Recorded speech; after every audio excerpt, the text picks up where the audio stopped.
Okay, here we have a John Deere garden tractor. Now what we're going to talk about today is adjusting the steering. When you get a lot of sloppy play in the steering wheel, there's a few things you need to check. Check your linkage and make sure that it's not loose. So you can see there's just a little play here. So what we'll do is come back to this nut. We'll check it, make sure it's not too loose. And you'll also notice there is actually a little play here. Now this is these two nuts here on the side that mount the steering gear, worm gear, to the mower. Now there's a nut, see if I can get it all lined up. Trying to lay on my back and do this for you. This nut right here needs to come out so that, wait a minute, this nut here is your adjuster nut. If you look, it's got a screw head and a nut. Let's see if I can get it to focus. It's got a screw head or a flathead slot and a nut. And then you'll come to this piece here and you'll adjust it until it has no play. Then you back it out just a little bit and then re-tighten this. But the first thing we need to do is tighten these mounting bracket bolts. So that's what our process will be today to get the steering back in shape. And then, I'm not even going to show it, I've just told you what you need to do because I can't hold this camera and do that. Hope this helps anybody that needs to adjust the steering, and I hope that helps anybody that needs to adjust the slack out of the steering on their John Deere. And if you'll notice, this thing has about a little more than a quarter of a turn of slop in it. So we'll take that out and show you what it looks like after. Well, it's much later in the day because we had to move some things around. But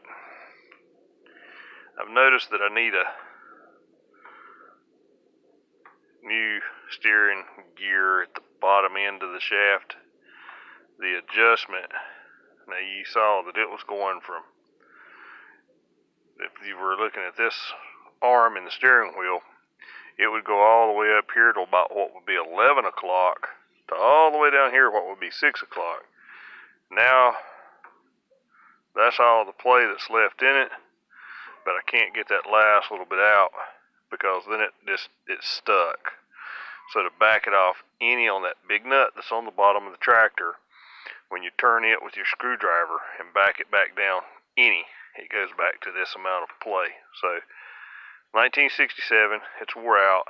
So whenever we do our overhaul this fall, we're gonna do the engine. We're gonna take everything off, complete frame off, and redo this tractor. This tractor is going to be for sale whenever it's completely restored. We're going to rebuild the engine. Now this is a replacement engine. This is not the original Kohler that came on this 1967. But we have an all brand new variator that's going to be going in. We're going to take the rear end apart, check all the shims in it. We're going to completely strip everything. And you can see this is down to the primer and metal. Right here's some primer. There's some metal showing in a few spots on this, but that primer on these John Deeres, it holds up. It's some tough stuff. Now I do not have a pad for the seat, so whoever buys it can buy themselves a pad. This will be going on sale hopefully by spring of 2020. So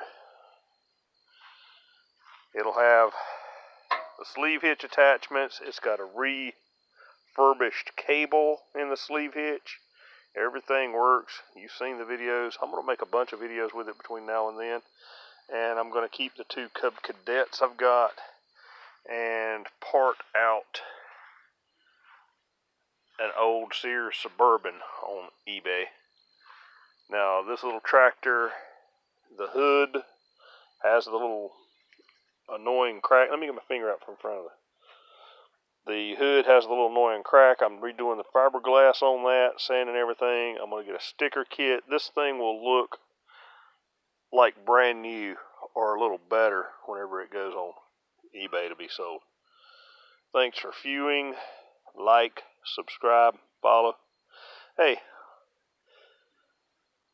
I like your videos, like mine. Subscribe. We need subscribers, man. Need to get back into making some money off these videos. Hope y'all have a blessed night.